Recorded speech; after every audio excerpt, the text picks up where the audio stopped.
I support the development of hemp, industrial hemp, as a crop.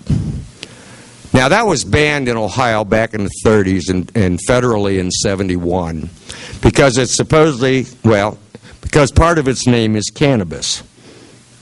Now, they make rope out of hemp. They make oils. They make all kinds of things out of hemp.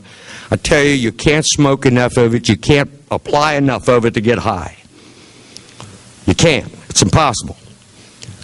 But yet, what we have is a potential cash crop for our farmers that will help us in the rotation of our soil. See, right now, not so much in eastern Ohio, but where I live out in western Ohio, it's corn to corn to corn to corn, beans, corn to corn to corn, wheat, corn to corn to corn. And what happens is, as the soil becomes depleted, we have to put more and more fertilizers and things of that nature, nitrogen and phosphates, on the soil to build it back up, which in turn wash into the streams, wash into the rivers, and go into Lake Erie. And it's costly. It's expensive.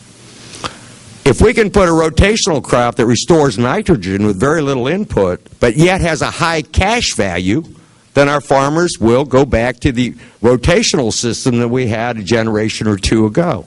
And hemp provides that. Right now, about the only option they have are hay crops and primarily alfalfa, because it does restore the nitrogen, but it doesn't have much of a market anymore because it's too good a hay for most horses. And there aren't that many dairy farmers anymore who want to buy alfalfa.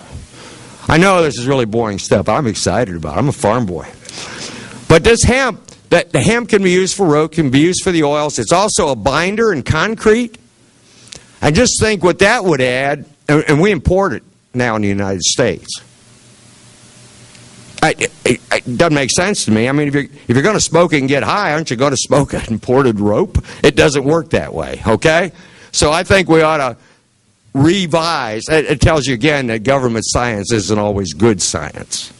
Sometimes we do things for the wrong reasons and because of misconceptions. So I want to see that expanded just to save our agricultural land and provide a new cash crop for our farmers and a new source for our industries. I think all of this tied together.